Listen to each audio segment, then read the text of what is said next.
এই ছেলেটা কোনো মুখ ছাড়াই জন্ম হয়েছিল, কিন্তু দোকানদার তাকে একটা সুই দিয়ে বলে তোমার নিজের মুখ নিজেই শিলিয়ে নাও। এজন্য ছেলেটা অনেক ব্যথা পাওয়া সত্ত্বেও নিজেই নিজের মুখ শিলাতে শুরু করে, কিন্তু সে একদমই জানতো না যে এই কাজটা করে সে নিজের বিপদ ডেকে আনছে। কারণ এই ছেলেটা পুরো 18 বছর ধরে কোনো কিছু খেতেও পারতো না, এমনকি কোনো কিছু বলতেও পারতো না। এই জন্য সে সিদ্ধান্ত নিয়েছিল আজকে সে খাবার খাওয়ার জন্য একটা মুখ কিনবে, যার কারণে সে মুখ কেনার জন্য তার বন্ধুর সাথে একটা রাক্ষসের চেহারার দোকানে চলে যায়। কিন্তু তখনই সে ওই দোকানের ভয়ঙ্কর ভয়ঙ্কর চেহারাগুলোকে দেখে অনেক ভয় পেয়ে যায়। এমনকি সেই দোকানের মালিক ছিল 6 চোখওয়ালা একটা রাক্ষস।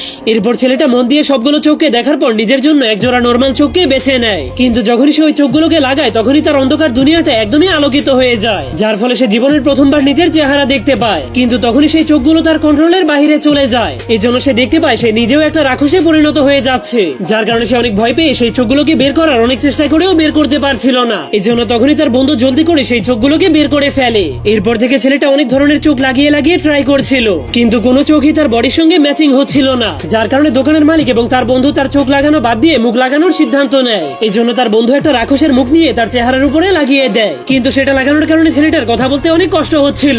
এই জন্য দোকানের মালিকের কথা মতো ছেলেটা তার পুরো চেহারাটাকে পরিবর্তন করে দেখার সিদ্ধান্ত নেয়, কিন্তু কোনো চেহারাই তার সঙ্গে ফিট হচ্ছিল না। এই জন্য সেই দোকানের মালিক অনেক বিরক্ত হয়ে ছেলেটাকে নিজের চোখগুলোকেই পরিয়ে দেয়, কিন্তু সেই চোখগুলো তার উপরে অনেক আজব দেখাচ্ছিল। এই জন্য এখন তার বন্ধুরও তাকে নিয়ে অনেক টেনশন হচ্ছিল, যার কারণে সে দোকানদারের কাছে তার বন্ধুর জন্য শেষবারের মতো সাহায্য চাইতে শুরু করে। এই জন্য দোকানদার এবার তার সব থেকে সিক্রেট একটা অস্ত্র বের করে আনে, কিন্তু সেই বক্সের মধ্যে শুধুমাত্র একটা সুই এবং সুতা ছিল।